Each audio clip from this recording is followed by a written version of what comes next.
All right, we're at it again. Episode 17 of Red versus Blue. My name is Mike Stark. And I'm Keith Curry. And we're back after what looks like the final primaries that mean anything, right? The primaries officially resulted in both Trump and Biden having enough delegates to secure the nomination, technically now have the ability to be renominated by their parties. I mean, given the state of affairs, anything can happen between now and the conventions. But right now, both of the candidates have enough delegates to be nominated. Nikki Haley formally pulled out of the race. So there's, really a clear path for both of them to renomination. So the primaries that remain, and there's only a few, I would imagine, they will only serve as indicators for either party to kind of figure out how the campaign's going, right? Right. And there's two factors to look at there. It's the number of votes going undecided in the Democratic primary as a protest vote to Biden.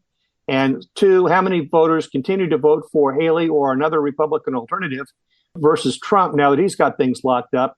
That continues to be a significant enough number that if they don't vote for Trump in the fall, will be a real challenge for him.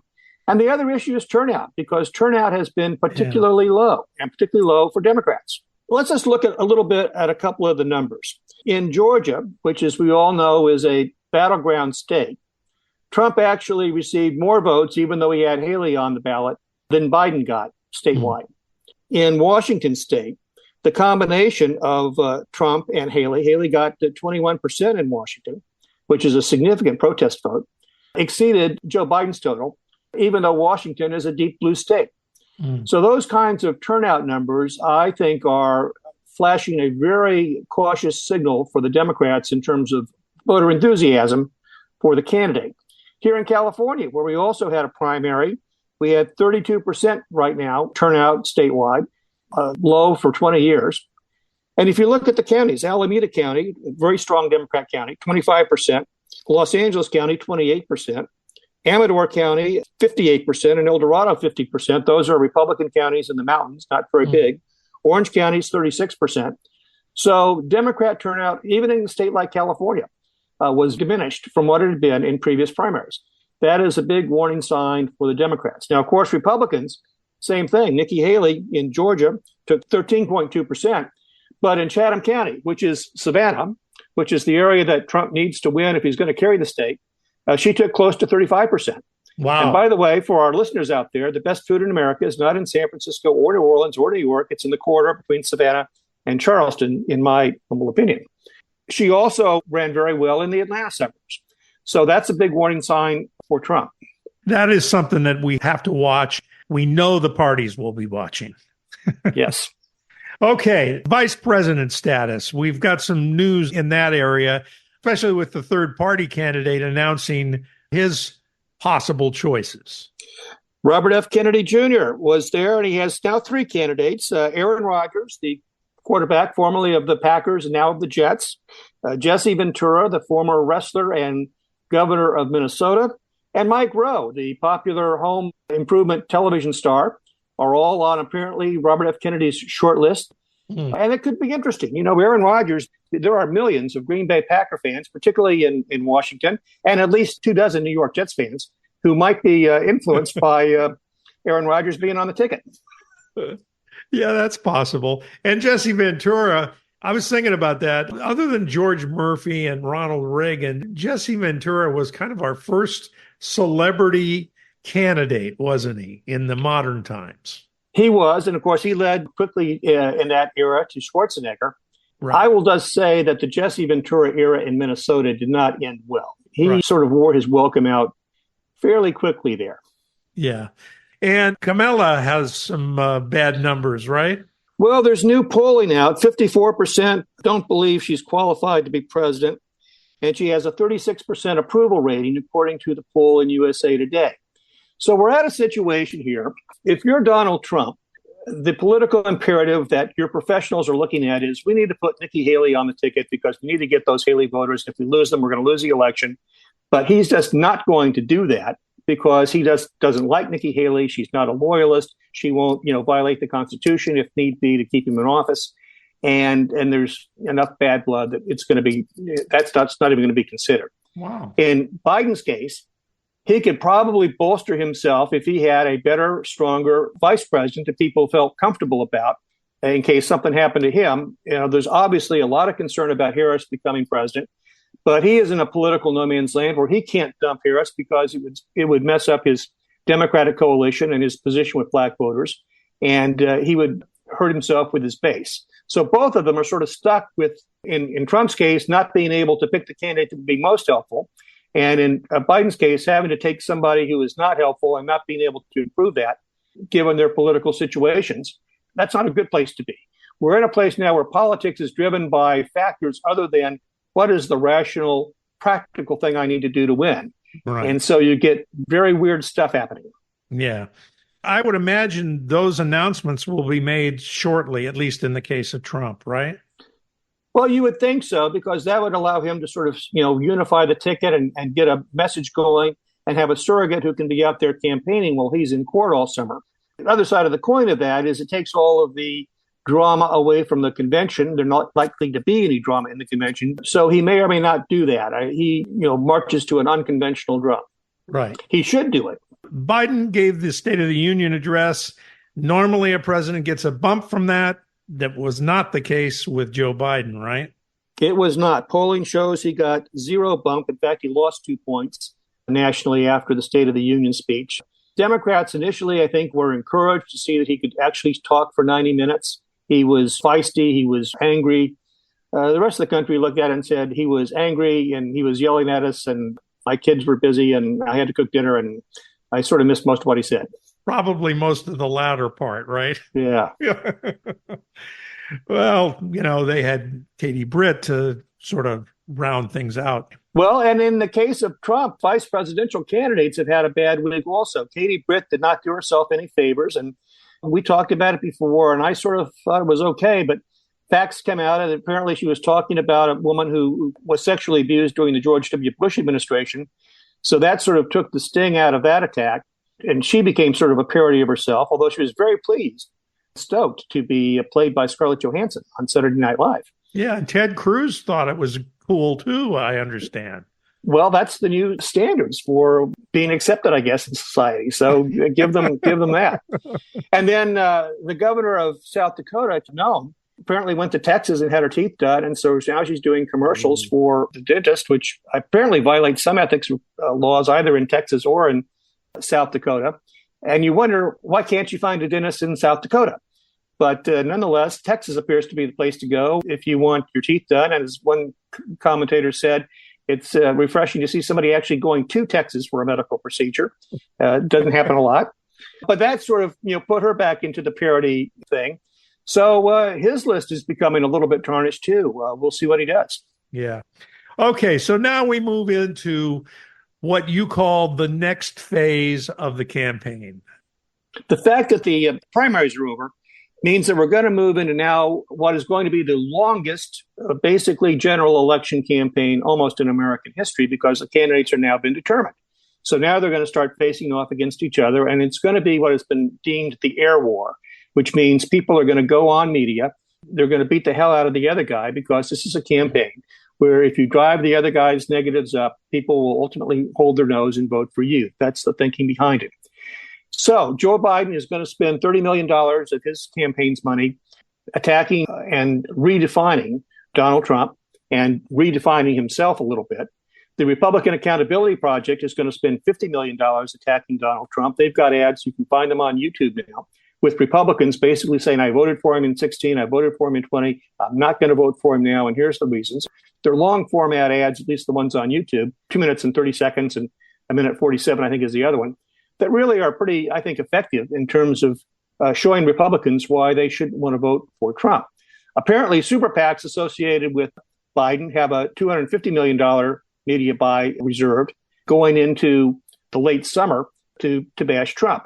Now, we can see historically that this has been a successful strategy. George W. Bush did it against John Kerry with the Swift Boat campaign and really put Kerry where he really was not in a position to compete very effectively until the very end of that campaign. We saw it with Barack Obama going after Mitt Romney. And, Romney at this point in the campaign was leading President Obama. But by the time they were finished with their air assault, Romney was pretty well disabled. It goes always back to Nixon and McGovern. I mean, McGovern was pretty well hobbled coming out of his convention and never really became a credible candidate. Now, when we say air war, it's a metaphorical thing. People think of Sure. Germany bombing England or America bombing Haiphong. It's not going to be like that. It's going to be like the U.S. bomb in Tokyo on March 10, 1955, and they burned the whole place to the ground and killed more people than Hiroshima. It's going to be vicious. So, and it's going to turn off American voters, and that's going to affect the turnout issue. But we're going to end up two parts of America, both of them really hating the other guy before this year is over. Yeah, and it's interesting. People complain about negative campaigning, yet it is effective, as you mentioned, and it always has been. It is effective. And what we have in this election is the largest financial disparity in recent electoral history. The Democrats have a significant advantage over the Republicans in terms of money, partly because the Republicans spent $55 million on Trump legal fees, but the big case is yet to come.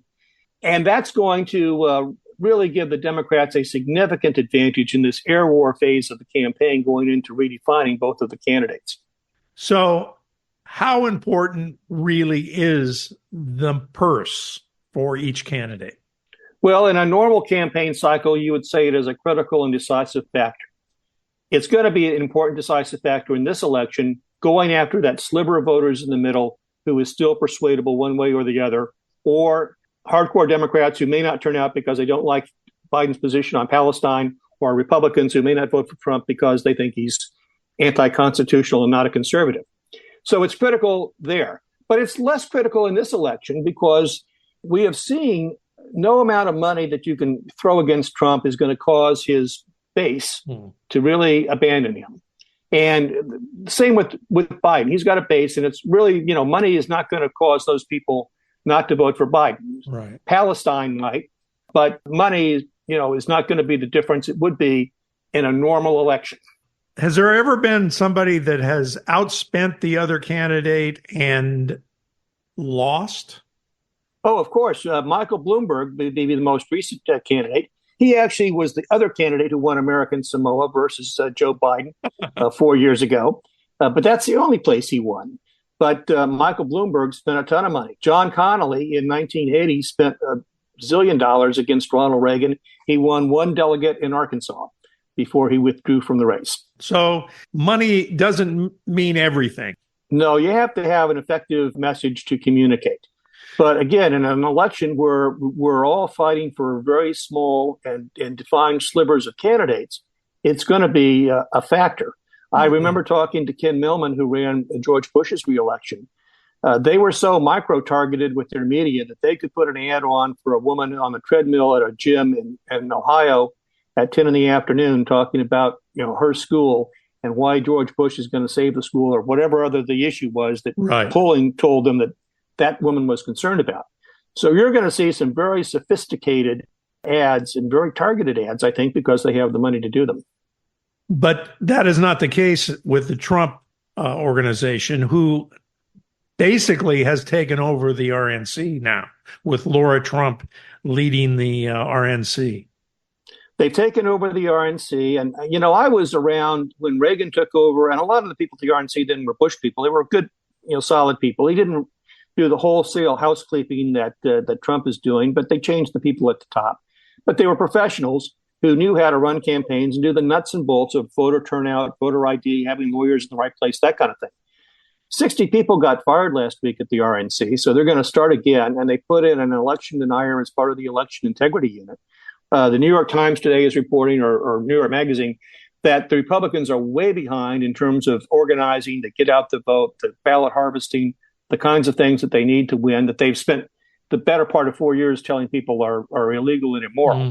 Right. So they've got themselves in a trick bag in terms of how to run the campaign. They have no money. They have brand new staff. They're taking it over to make it an adjunct of the Trump organization. That's going to have, I think, bad consequences down ballot for Republican congressional and legislative candidates, because the get out the vote campaign, the mechanics of an election are voter registration are going to be not as well funded and well organized as they have typically been for Republicans. Yeah, that's something we don't think about when we're talking about the presidential race. The money spent can affect those down candidates as well. Very much so. But if you don't have voter registration, if you don't have get out the vote, if you don't have an effort to get people to vote early, they did that in California, and you saw results. Republicans disproportionately are voting more in the California primary than the Democrats, at least last week. Now, the key is whether that can be kept up and whether it can sustain itself when the Democrats are fully engaged in doing it on their side in the fall. Okay, so we're into this air war now, and this goes until the convention, I assume. Well, it'll go through the convention, and then it'll double after the conventions. Yeah. Right. So what do we need to look at over the next couple months? There's some things that are going to be externalities that can affect the election. What's going to happen in Palestine? You know, it was unprecedented for Chuck Schumer to call for the removal of Bibi Netanyahu as the prime minister. That's an American ally. I mean, imagine what would happen if some random country suggested that Biden ought to go because we don't think he's good for the world situation. Right. We would be highly offended. So something happening in the Middle East that could either exacerbate his problems with Palestinians and young Democratic voters would be an issue. Trump is going to be in court all year, and there's always the opportunity that he literally could be convicted and literally could be in jail by Election Day. So that is something you got to watch. And then how effective are these ads going to be? I mean, people are so hard now in their positions. It's not going to move a lot of voters, but it doesn't have to move a lot of voters. So it has to move a few voters and seeing where the polls go with that. Does Biden make a gaffe that accentuates his age? Trump is, if you've watched recent clips, you know that Trump is sort of drooling at the mouth as well when he has to get up and talk for 90 minutes. He's not as good at it as he used to be. And that kind of thing is going to, get a lot more attention than you would normally. Going back to the Palestinian thing for a second, it seems to me that the uncommitted Democratic voters who are hardcore about this are not even listening to what Trump said. Trump said something to the effect of Bibi should finish the job or something along those lines. It's as if they don't hear that part of the story, and which is worse than anything, I would think. Well, they don't. And partisans on both sides are trying to make this a binary choice. You might hate me, but you got to hate that guy more. Right. So vote for me. And gotcha. Both sides are trying to frame the campaign that way. And a lot of voters are saying, I don't like either one of you, so I'm going to not vote for either one of you. Or I'm going to vote for RFK, or I'm going to vote for Cornel West, or the Libertarian, or Jill Stein, or who knows else. Or they're going to skip the presidential race and they're going to vote for the down ballot candidates. Right. A lot of that, there's 60,000 undervotes in Georgia last time on Trump. So that's what's going to happen. And it's not like that if they're disaffected with Biden, they're going to vote for Trump. If they're disaffected with Biden, they're going to not vote. Right. And they'll skip the race or they'll not vote at all. Yeah. That's the real challenge that he's got. And Haley voters and college-educated Republicans, same thing for Trump. But it's the young voters. This low turnout is the biggest red flag for Biden, because if that continues into the fall, he will lose. He's got to get the young Democratic progressive voters out to the polls. And if they're not motivated to vote, or if they're somehow still upset with Biden and not coming home, he's got a real challenge. So it's a big dividing line for Democrats. Yeah, it sounds like it's going to be very confusing for both campaigns to try and figure it all out. I guess you feed all the data into the computers and see what happens. But even that is kind of up in the air now because people don't know what they want to do. It sounds like there's a lot of confusion, and both candidates, you ask, why didn't Joe Biden take his State of the Union address and use it as an opportunity to reach out to all of those moderates and Nikki Haley voters that he needs to get and lock them down? And the reason is because he hasn't locked down his progressive base. Right. And he can't go after the moderate voters without alienating his base. That's just not yet where he is. And it's the same thing with Trump. Trump sort of flails all around, but his personality is such that he's not going to be accommodating or welcoming to anybody who's a moderate voter. His campaign is all about revenge and retribution. Right. So he's mixed his own messages in a way that he is fundamentally prohibited from doing what an effective campaign would do to increase his coalition. It's going to be interesting, my friend. It will. come back next week. We try to do the service of providing what has happened in a small, concise form so that you don't have to watch anything else or listen to anything else. We try to do that. I think we do a pretty good job of it. And we will be back again next week. Subscribe to the podcast. Tell your friends. Let everybody know about red versus blue. And we'll see you again next week. Thanks for listening, everybody. Have a great weekend.